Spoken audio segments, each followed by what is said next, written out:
COVID-19 को दैनिक update लिएर उपस्थित भएको छु। पहिलो अपडेट मैले प्रयोगशालाको परीक्षणबाट गराउन चाहन्छु। हामीले दुईवटा विधिबाट परीक्षण गर्छौं। पीसीआर को हालसम्मको कुल परीक्षण संख्या 7688 पुगेको छ। त्यसैगरी र्यापिड डायग्नोस्टिक टेस्टबाट गरिने परीक्षणको संख्या हालसम्म 16565 पुगेको छ। यसरी कुल परीक्षण हाम्रो 24253 भएको छ। गत 24 घण्टामा हामीले 4822 वटा नयाँ परीक्षण गरेका छौं। र्यापिड डायग्नोस्टिक किटको प्रदेशको अपडेट गराउन चाहन्छु। प्राय सबै जिल्लाहरूमा यो सुरु भइसकेको छ। सुरु नभएका जम्मा 2 वटा जिल्लाहरू छन्, सोलुखुम्बु र डोल्पा। त्यो बाहेक अरु 75 वटै जिल्लामा यो परीक्षण सुरु भइसकेको अवस्था छ। हामीलाई रिपोर्टहरू प्राप्त पनि भइरहेका छन्। क्वारेन्टाइनमा हाल बसेका व्यक्तिहरूको संख्या 4607 छ। त्यसैगरी आइसोलेसनमा रहेका व्यक्तिहरूको संख्या 90 छ, जसमध्ये काठमाडौँ उपत्यका भित्र 5 जना हुनुहुन्छ भने उपत्यका बाहिर 85 जना हुनुहुन्छ। कल सेन्टरको अपडेट गराउन चाहन्छु। हाम्रो 2 वटा कल सेन्टरहरू हो, 1133 र 1115। त्यो 2 वटा कल सेन्टरमा 2632 वटा जिज्ञासाहरू आएका छन् गत 24 घण्टामा, जसको हामीले सम्बोधन गरेका छौं। यो कल सेन्टरहरू विभिन्न प्रदेशको पनि छ। प्रदेशको अपडेटमा यो कुराहरू पनि आइरहन्छ।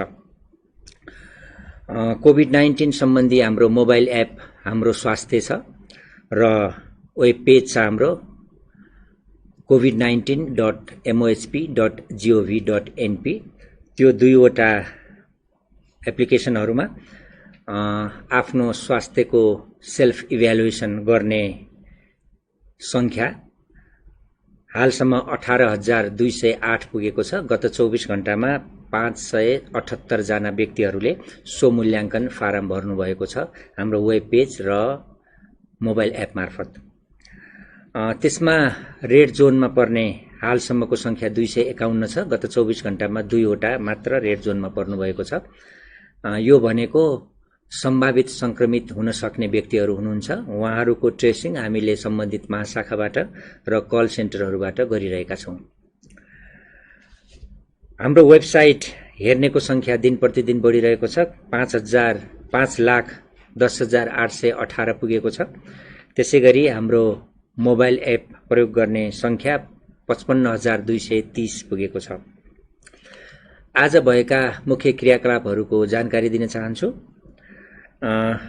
पीसीआर मसिन पाटन अस्पतालमा जडान भएको छ र छिटै टेस्ट सुरु हुँदैछ। यसरी 14 भन्दा बढी 14 संख्या पुग्छ हाम्रो नेपालभरि पीसीआर टेस्ट हुने स्थानहरू।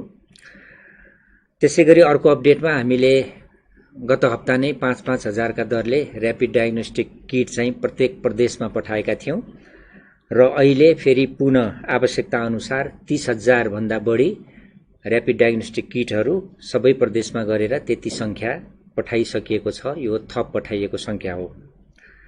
यसरी हालसम्म पठाइएको 65,000 भन्दा बढी करिब 70,000 को हाराहारीमा हामीले किटहरू पठाएका छौं।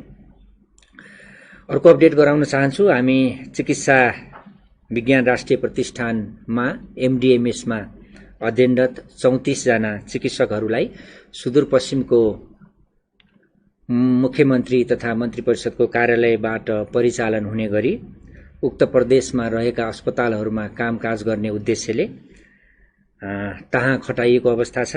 आजै उहाँहरू हवाईजहाज मार्फत चार्टर गरेर धनगढी पुगिसक्नु भएको छ।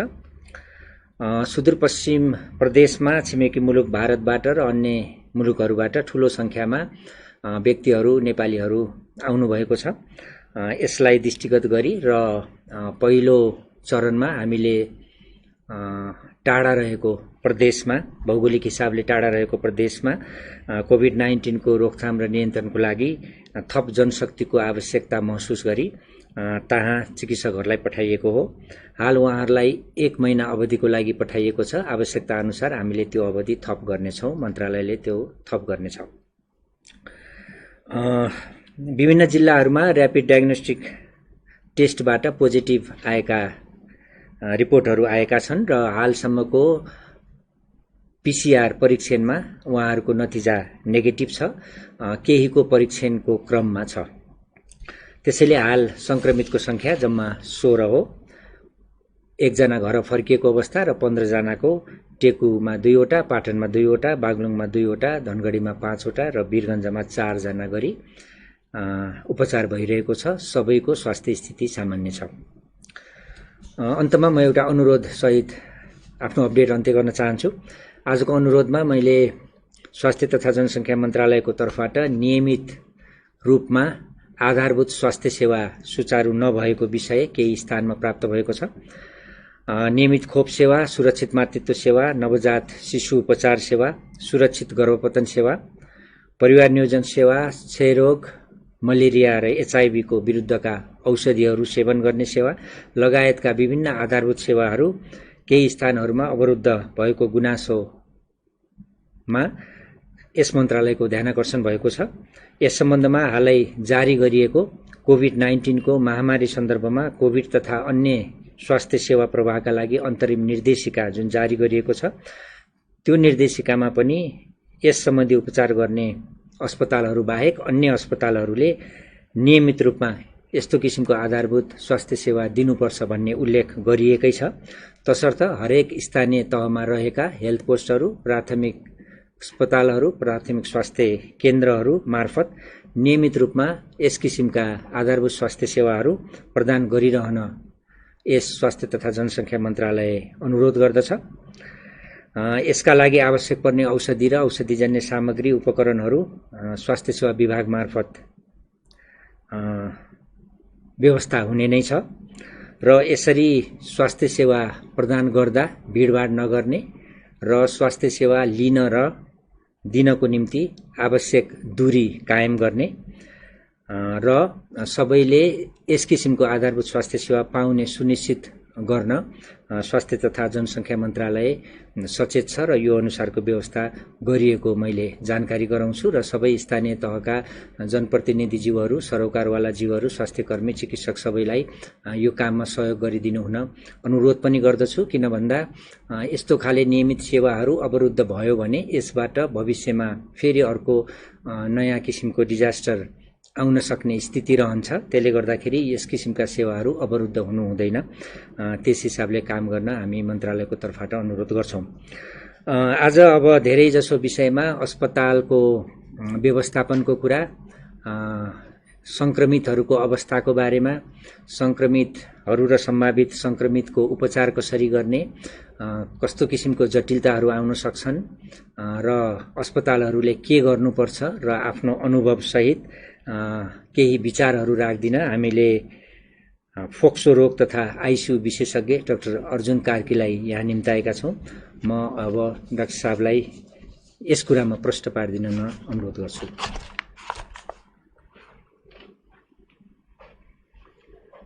हस्, नमस्कार। अब हाम्रो स्वास्थ्य मन्त्रालयको तर्फबाट डाक्टर विकास देवकोटाले योभन्दा पहिला पनि आज पनि धेरै कुराहरू प्रकाश पार्नु भएको छ। अब हाम्रो मिडियाबाट पनि धेरै कुराहरू आइराखेका छ। कोभिड-19 को बारेमा मोटामोटी अब हाम्रो सार्वजनिक तहमै सूचनाहरू प्रशस्त मात्रामा प्रवाह भइराखेका हुनाले त्यसको बारेमा धेरै चर्चा गरिराख्नु आवश्यक छैन। म अलिकति छोटकरीमा के भनेदेखि महत्त्वपूर्ण कुरा भन्न चाहन्छु। एउटा कुरा चाहिँ नै यो भाइरस अब हाम्रो सबै संसारकै लागि नयाँ एउटा महामारीको रूपमा आइसकेका हुनाले यसको बारेमा सबै कुराहरू जानकारी वैज्ञानिकहरूलाई पनि भइसकेका छैन। अहिलेसम्म हामीले जुन जुन ठाउँमा महामारी भयो त्यहाँको बिरामीहरूको संक्रमणको प्रकृति, त्यसमा चाहिँ विभिन्न सरकारहरूले लिएको नीतिहरू र वैज्ञानिकहरूले अनुसन्धान गरेर अहिलेसम्म जति जानकारी पाइएको छ त्यसको बारेमा अलिकति छोटकरीमा हामीले नबुझी नहुने कुरा चाहिँ के भनेदेखि कुनै यो हावाबाट उठेर त्यतिकै चाहिँ हवाईजहाज उडे जस्तो गरिकन आउने होइन। यो चाहिँ संक्रमित मान्छेहरूको सम्पर्कमा अलिकति नजिकै परियो र उहाँहरूले खोक्दाखेरि अथवा हाछ्यौँ गर्दाखेरि हामी नजिकै रहेछौँ भनेदेखि र त्यसमा हामीले लापरवाही गऱ्यौँ भनेदेखि सर्ने सम्भावना बढी हुन्छ। अनि एकचोटि रोग सरिसके पछाडि कतिपयलाई लक्षणहरू देखिन्छ, कतिपय मान्छेहरूले लक्षण पनि नदेखिने रहेछ। तर लक्षण नदेखे तापनि उनीहरूले रोग सार्न सक्ने, त्यो भाइरस सार्न सक्ने हुनाले हामीले कुनै मान्छेलाई खोकेको छ कि छैन, अथवा चाहिँ हाछ्यौँ गरिरहेको छ कि छैन, अथवा बिरामी भएको छ कि छैन भन्ने कारणले उसको छेउमा जाने कि नजाने भन्ने कुराको टुङ्गो गर्दाखेरि चाहिँ अलि बढी जोखिम हुन्छ। किनभने लक्षण पटक्कै नदेखाए मान्छेले पनि सार्न सक्ने सम्भावना भएको हुनाले हामीले मोबाइल फोन चलाउँदाखेरि पनि बारम्बार आइरहेको छ यो सन्देशहरू।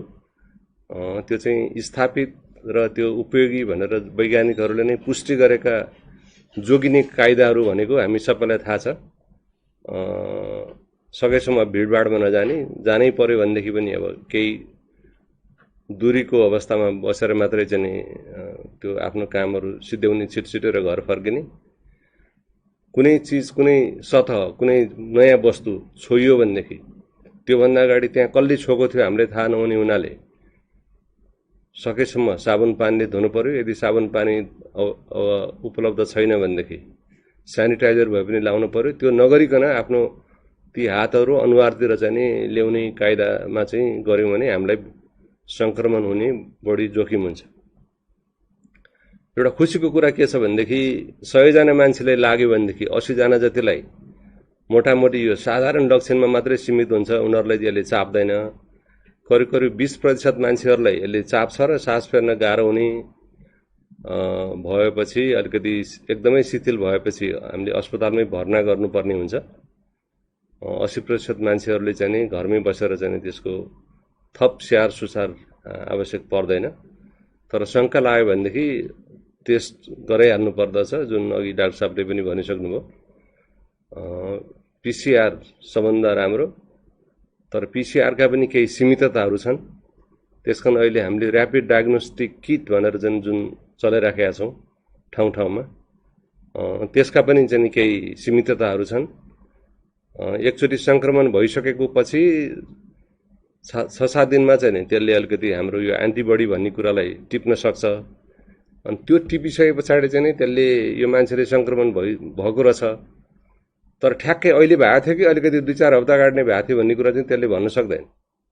त्यसकारण चाहिँ डाक्टरले जसले मूल्याङ्कन गर्यो, त्यो मूल्याङ्कन गरेको मान्छेले यो मान्छेले चाहिँ कोभिड भएको चाहिँ सम्भावना छ, किनभने यो बाहिरबाट आउनु भएको र अथवा सङ्क्रमित मान्छेको सम्पर्कमा बस्नु भएको भन्ने खालको एउटा पृष्ठभूमि छ भनेदेखि उहाँहरूलाई त्यो शङ्का लागे पछाडि त्यो पहिलोचोटिमा चाहिँ छ भन्ने पोजिटिभ नदेखे पनि चिकित्साको उसमा चाहिँ फेरि चाहिँ उहाँहरूले दोहोऱ्याएर हेर्नुपर्ने पनि अवस्था आउँछ, एक कुरा। दोस्रो कुरा चाहिँ नि यति गर्दा गर्दै क्वारेन्टाइनमा बस्यो। अब क्वारेन्टाइनमा बस्दाखेरि टेस्ट गरियो, टेस्ट गर्दाखेरि पनि चाहिँ देखा परेन भनेर चाहिँ एकदम मलाई त ल ठिक भएछ भनेर चाहिँ त्यो सतर्कतालाई छोडेर जथाभावी गर्नु भएन। किनभनेदेखि उसलाई सङ्क्रमण नभएको होला, तर त्यो ऊ पनि सङ्क्रमित हुनसक्छ नि त सङ्क्रमण भएको मान्छेबाट।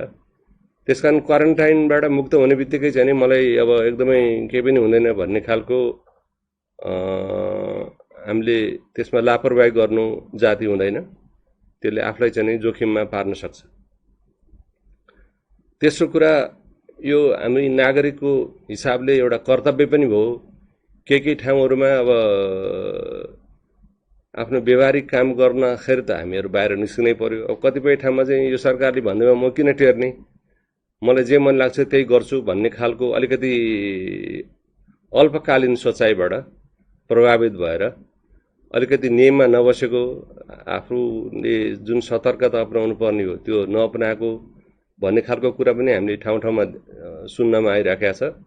अब हामी एउटा यो मुलुकमा आएको महामारीलाई नियन्त्रण गर्नको लागि सरकारको तर्फबाट, अन्य सङ्गठनहरूको तर्फबाट, आम जनताहरूबाट जुन किसिमको अभूतपूर्व एकता र अभूतपूर्व चाहिँ समर्थन भइरहेका छ, यसमा चाहिँ यसलाई हराउनको लागि त्यसमा हामी सबैले चाहिँ एउटा नागरिक दायित्व हो, यो कर्तव्य चाहिँ पालना गर्नुपर्छ भन्ने कुरालाई म पनि यसमा चाहिँ फेरि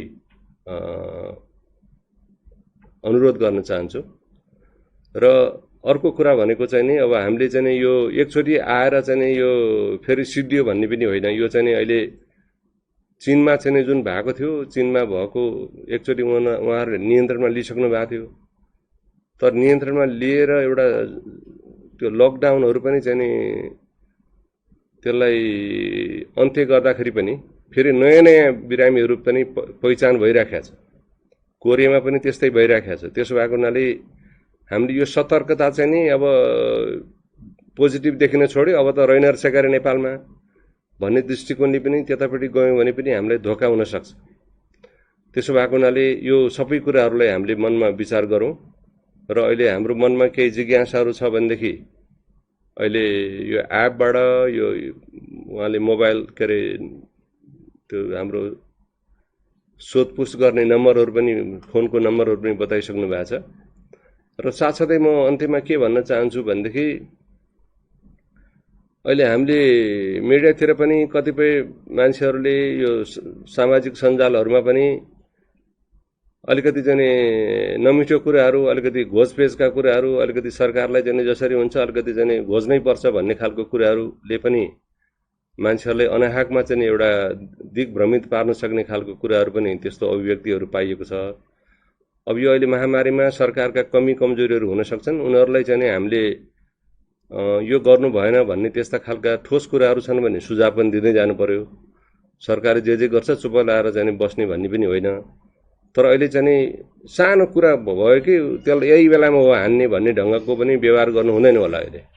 त्यसो भएको हुनाले यो अहिले के सरकार, के नागरिक, के अन्य पेसाकर्मीहरू, स्वास्थ्यकर्मीहरू सबैले मिलिजुली एउटा गर्नुपर्छ। र अन्त्यमा म के भन्न चाहन्छु भनेदेखि यो स्थानीय तहमा अहिले खास गरिकन कर्णाली प्रदेशमा चाहिँ त्यहाँको जनताहरूले स्वयंसेवकहरूको परिचालन गरेर यो बाहिरबाट आएको मान्छेहरूलाई क्वारेन्टाइनमा कसरी राख्ने, उनीहरूलाई चाहिँ कुनै लक्षणहरू देखा पर्यो भनेदेखि त्यो कन्ट्याक्ट ट्रेसिङ भनेर भन्छ, उनीहरूको संसर्गमा आएको मान्छेहरूलाई कसरी पत्ता लगाउने, कसरी पहिचान गर्ने भनेर स्वयंसेवकहरूको चाहिँ टोलीहरू गठन गरेर उहाँहरूले एकदमै अभूतपूर्व कामहरू गर्नुभएको छ।